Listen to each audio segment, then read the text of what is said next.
Hello and welcome to today's podcast. Today is Friday, 11 April. I'm your host, Daniel, and today we're going to be talking about Iran seeing a chance for diplomacy in the US nuclear talks. Is the Western Balkans peace being threatened by new military alliances? And Turkey has detained 2 investigative journalists. So firstly, an advisor to Iran's supreme leader Ayatollah Ali Khamenei said on Friday that Tehran wants a real and fair agreement in talks with the US on its nuclear program this weekend in Oman. In 2018, during Trump's first term, the administration pulled out of the Iranian nuclear deal, allowing a return to sanctions, which also led to Iran re-enriching uranium. Tehran says it is getting close to producing nuclear fuel, but insists it is not trying to produce a nuclear weapon. Since taking office again in January, Trump has slapped new sanctions on the Islamic Republic while calling for new talks on curbing its nuclear program. Last month, Trump sent a letter to Khamenei warning of possible military action if Iran refused to negotiate. And on Friday, the foreign ministry spokesperson posted on X saying that Iran was giving diplomacy a genuine chance in good faith and full vigilance, despite the hostile rhetoric from the US. So, what else do we know about these talks? Earlier this week, Trump said that the delegation from Washington would be meeting with Iranian diplomats on Saturday. We have a very big meeting on Saturday, and we're dealing with them directly, said Trump, adding that the talks would be almost at the highest levels. Iran's foreign minister confirmed the discussion would take place, but referred to them as indirect high-level talks. Tehran's state media said that the talks would be led by the Iranian foreign minister and the US special envoy, Steve Witkoff. Iran says that its nuclear program is purely legitimate for peaceful purposes, but this has been met with skepticism in the West. So what? I think there's a pretty genuine chance that Iran is looking for a deal here. Their economy is pretty smashed by sanctions from the West, and their inability to trade oil with their regular customers is costing them a lot of money, to be frank. So it's probably a good time to make a deal.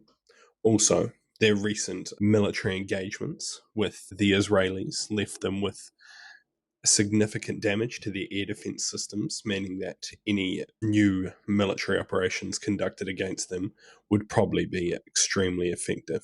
One of the things they rely on is secrecy for their nuclear program, but with Israeli intelligence and US intelligence working on the case for several years now, it's quite likely that they know exactly where most of these weapons are, most of the nuclear stockpiles are, and would probably have a good list of pre-designated strike points. And next, every Serbian media outlet, whether it be newspaper, TV station, or website, has praised the new military alliance between Hungary and Serbia, signed in Belgrade earlier this month.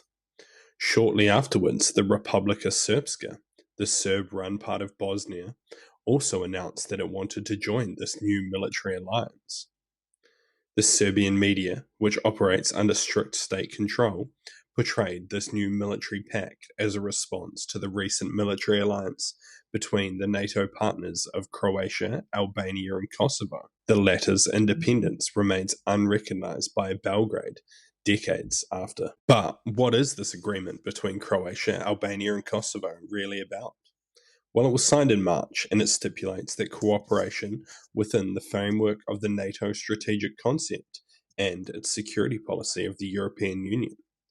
This includes a high level of cooperation between the countries at the defence industry level and the training of soldiers and command of officers.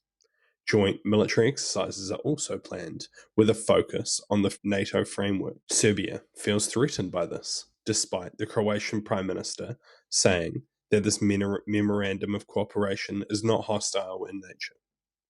The trilateral agreement nevertheless fuels the decade-long national rivalries and animosities between the Serbs and the Croats. Meanwhile, the historic military alliance between Belgrade and Budapest turns out to be just a political spin by Serbian media. There's no actually new elements of this military alliance and just build upon an agreed framework from 2023. Even the Serbian president was backtracking on this since and has called it the goal is a military alliance, but this is not the case just yet. So what? It is highly unlikely that there's going to be a war in the Balkans again, mostly due to most of these countries being in NATO, including Hungary, who is in this new military alliance, quote unquote, thing with Serbia. Another big factor in this is that Russia, who would likely be a supporter of Serbia in this type of conflict, is currently extremely busy and tied up with their conflict in Ukraine, which doesn't look to be ending anytime soon. So it's unlikely anyone will be coming to help Serbia, and it's unlikely they would be able to support a multi-front conflict against NATO.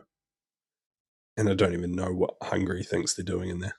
Just making it up. And then lastly, Turkey has detained 2 investigative journalists. 2 prominent Turkish journalists were arrested in early morning raids on Thursday with charges related to threats and blackmail, the Istanbul prosecutor's office has said. The investigation is underway with detention, search and seizure procedures against the suspects, the office said. The journalists worked for opposition news outlets that I can't pronounce, who condemned the arrest and said they were held because they were investigating the arrest of the Istanbul mayor. The lawyer for both journalists said arrangements had previously been made with the prosecutor for them to make voluntary statements on Thursday. He posted their pictures on social media and called their detention unlawful. The prosecutor's office said that the journalists were arrested due to a complaint made by Flash Habar's TV station owner, who is currently in jail pending trial on charges of money laundering and illegal sports betting. So what? It seems highly likely that this is just a further extension of the arrest of the Istanbul mayor and a crackdown on oppositions to Erdogan. Though the Western world and most people can see this pretty clearly, it is unlikely that this will help their case in Turkey, and quite possible that they will spend a few years in jail if they do not agree to A, stop looking into the arrest of the mayor, and B, start towing the party line in Turkey, which is possible that they'll do it, but investigative journalists are normally pretty keen to get their story. So we'll see. Thank you for listening to today's update. As you can tell, things are going to be pretty loose and fast for the next 2 weeks as I am traveling and I'll be recording it from an iPad. So I hope you don't mind. Let me know if you prefer this kind of podcast and maybe we'll just keep the gravy train going. Thank you for listening and I'll see you next time.